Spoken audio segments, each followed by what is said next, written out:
Yo guys, what is good? Welcome back on the Uncle Sharma channel. That's the only way I could have started it.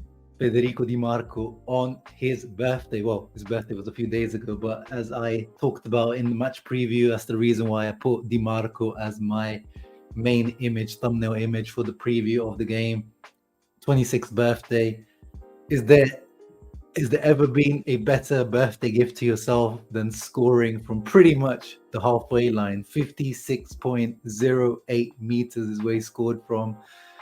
Wow. I mean, I've watched, and I'm sure a lot of you guys maybe recently have watched the Beckham documentary, and of course, the famous Beckham goal that put him in, to shot him to stardom. That early goal from Beckham, very, very reminiscent of today's goal from Dimarco. He just saw Turati, who we talked about in the preview, didn't we? Turati, the Inter fan, the guy who goes in the Curva Nord. He was in the Curva Nord this last year with the Coppa Italia final with his top off.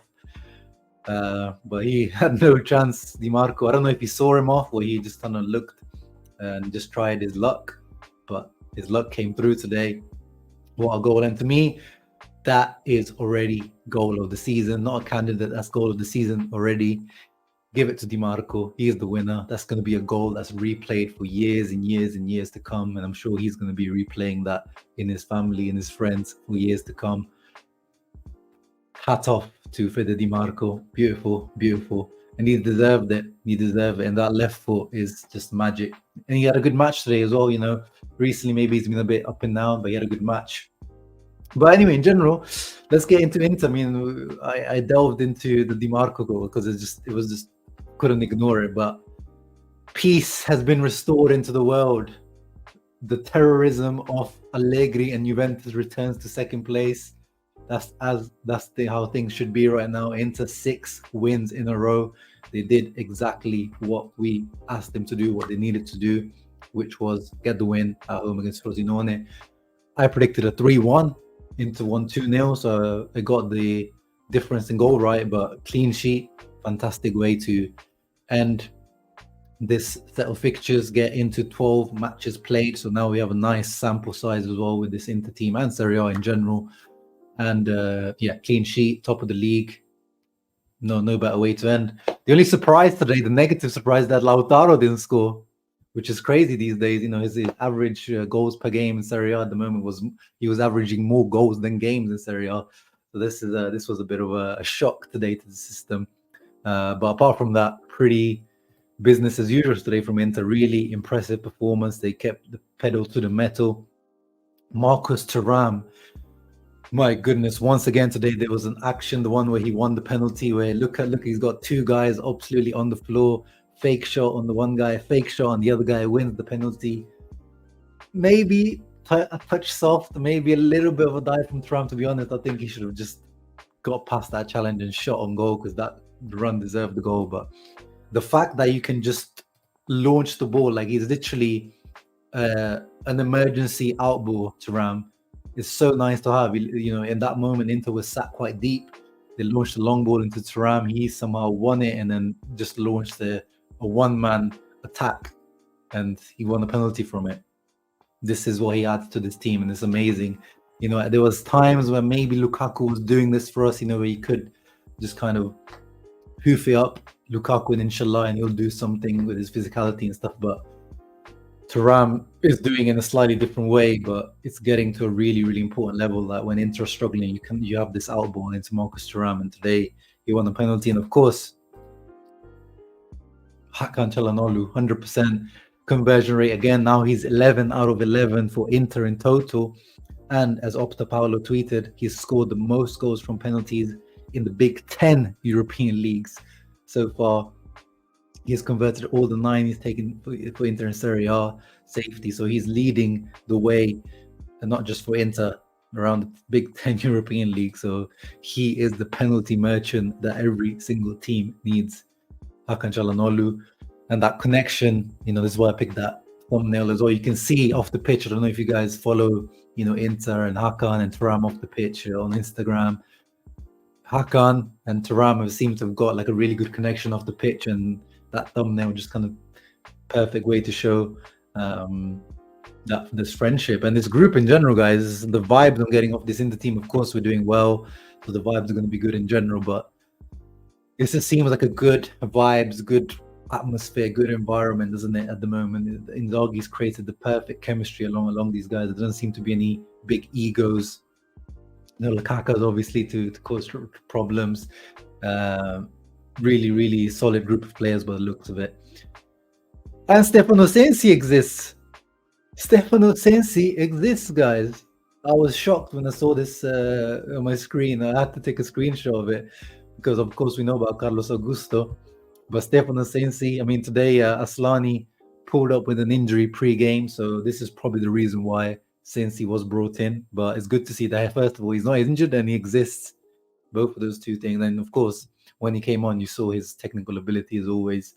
But clearly, as I've always maintained, Inzaghi just doesn't rate him. And it is what it is. Quick news off the pitch as well. We've got before the game started, Qatar Airways, it's been in the works for a few weeks. We've known it's pretty much confirmed, but today it was official. They were, on at the stadium. They even colored San Siro in kind of a little purple to commemorate this. They are the official airline provider for Inter, but now there's rumors that they will become the main sponsors for next season as well, which will be good. Paramount Plus only have a 1-year contract, so it looks like let's see the figures, but it looks like we have some Qatari money coming in at Inter, but not ownership for now. So let's keep an eye on that situation. To close up, I actually didn't watch the game today. As I said, guys, if you watch my preview, it is Diwali once again. I wish happy Diwali to anyone out there that celebrates it, even if you don't. It's the Indian Festival of Lights, and Dimarco today definitely lit it up, and Inter in general lit it up. And the 70+ thousand that were there, they always light it up. But who was your man of the match? Let me know, because I only really tuned into the second half. I wasn't able to tune into the first half. Everyone looked like they played well.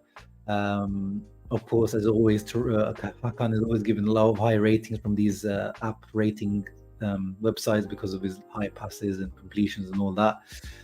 Seemed like he had a good game when I started watching it. Of course, he had the penalty as well. But Barella, I was actually impressed. I don't know if the first half was the same, guys. Let me know. But I thought Barella seemed like he was having a good game, and I'm kind of sad that he didn't get his goal because, he got an XG of 0.35, but there was a shot that maybe up here, it was very obviously narrow angle, but I felt like maybe he could have done a little bit better.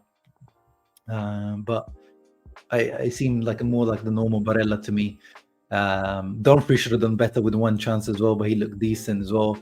And Dimarco looked really, really good. I want to give a shout out to Zoma because he always deserves one, because he only had 3 saves to make, but the 3 he had to make, he made.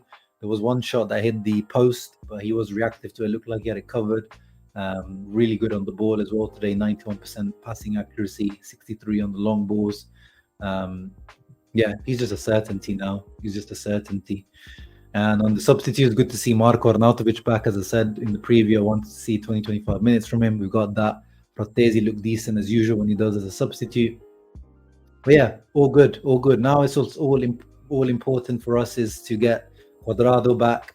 Of course, Arnautovic is now back, so hopefully, maybe Pavard's a few more weeks.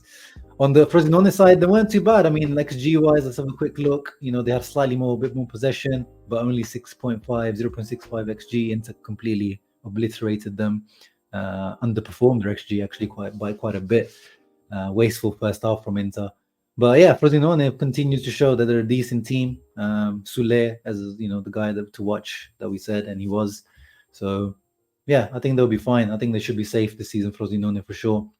Good weekend overall for Inter. I mean, of course, Juve won, but Milan drew to Lecce, so that was good. Napoli lost to Empoli. I watched the second half of that game. Amazing goal by Kovalenko. Atalanta drew as well. So, apart from Juve, pretty decent weekend all round. So good Diwali weekend with me, from my family, and from Inter. As I said, guys, please let me know down below your thoughts on the game, because I didn't watch the full game. I want to know who the man of the match was. I will rewatch it. And Forza Inter always. Happy Diwali. See you on the next one. Leave a thumbs up. Subscribe to the channel. Ciao, ragazzi.